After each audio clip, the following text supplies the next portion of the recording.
While recent research from the World Health Organization shows that air pollution is responsible for 1 in 8 deaths globally, the Department of Environmental Affairs is considering an application from Eskom, South Africa's biggest air polluter, to not comply with the country's already weak air quality standards.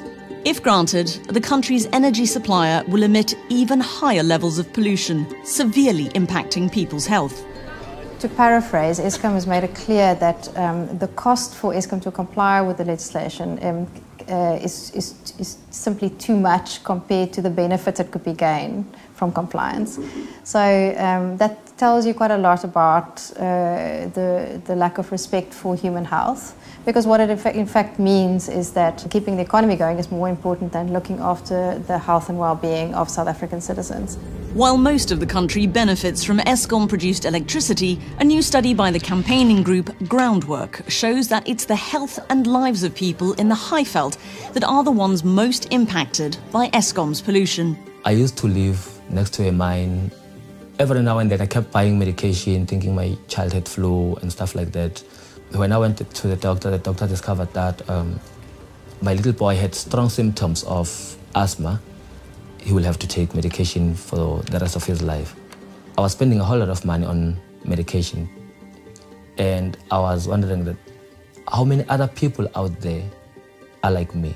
South Africa's Highveld area has among the world's highest pollution levels. Due to health concerns, a part of it was declared a priority area by government in 2007. This area, home to 12 of Eskom's coal-fired power stations and hundreds of mines, experiences a disproportionate amount of pollution from South Africa's energy supplier. Groundwork's new study shows that Eskom's electricity generation is responsible for 51% of deaths due to respiratory illness and 54% of deaths due to cardiovascular diseases related to outdoor pollution in the area.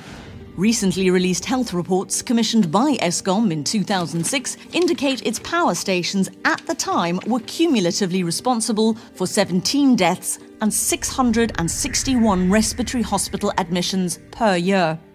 People tend to make the association between air pollution and respiratory effects much more easily than any other sort of outcome. This is because it's almost instant. You know, if you have a high level of pollution today, children are going to be complaining tomorrow or a few days later. But other outcomes that we are also concerned about, cardiovascular problems, so problems related to the heart, and also longer term effects such as cancers. We're also now becoming more concerned about reproductive effects, the effects that this may have on the on pregnant women, the unborn fetus. Groundwork study also showed that residents in the Highveld priority area are 3 times more likely to die of respiratory or cardiovascular diseases due to Eskom's pollution than residents of Tshwane. And they're 6 times more at risk from mercury pollution than residents in Cape Town. And in addition to that, Highveld residents have the highest instance of burning coal in their homes. So they've got a double burden of indoor air pollution plus outdoor air pollution. And apart from moving away, they can't escape from Eskom's impact on their health. The study shows that Eskom's pollution is the primary driver of poor outdoor air quality in the Highveld priority area, having a much greater impact on people's health compared to outdoor pollution from domestic burning of coal. The statistics that we calculated show that for every child that is experiencing health problems due to outdoor air pollution that is linked to burning coal or wood inside, 3 of them could be attributed to Eskom's coal-fired generation. The Department of Environmental Affairs is responsible for ensuring the environment is not harmful to people's health. We have the ambient air quality standards, which actually define what safe air is in South Africa. We also have standards for industries, big industries, who emit large amounts of pollution. We call them the minimum emission standards. These standards, which Eskom is applying to be exempt from, were jointly agreed between industry, government and civil society over a 5-year negotiation period. Yes, Eskom has applied for exemption because we can only do so much in the time that's available to us when we are able to shut down power stations. Eskom feels that far bigger impact can be achieved by having projects to look at how can we reduce the burning of coal and wood in households itself. There's this debate about whether our main concern should be indoor air pollution versus outdoor air pollution. If you are in the vicinity of a source of outdoor air pollution, then you should be concerned about the outdoor air pollution.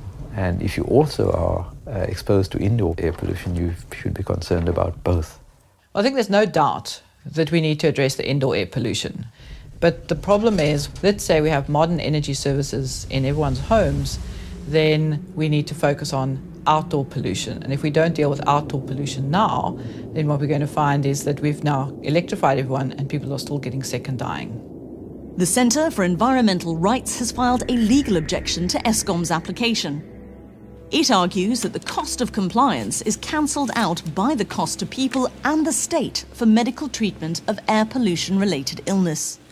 Even though the health impacts of air pollution are well known, and the Air Quality Act was passed to try and mitigate that and strengthen air pollution control, it's clear that the interests of the polluting industries override the public health concerns. It's a common reality that the young suffer and the aged suffer. But let's remember, the young of today are the adults of tomorrow. We can say that the entire population is vulnerable because sick children become sick adults. So, in simple terms, the air that we breathe is not safe for human health. Are we really living in a society which prioritizes human needs, or are we living in a society where we prioritize industries who are just around our communities to make profits and nobody worries about the social well-being of the people around that kind of an area? What I can say to Eskom and our government, we are human beings. Will you please help us? Campaigners want the government to reject Eskom's application to not meet minimum emission standards and to provide support for residents of the area already suffering from the parastatal's pollution. If the Department of Environmental Affairs grants Eskom's request, those living in the Highveld priority area will continue to pay with their health and lives as Eskom continues to pollute.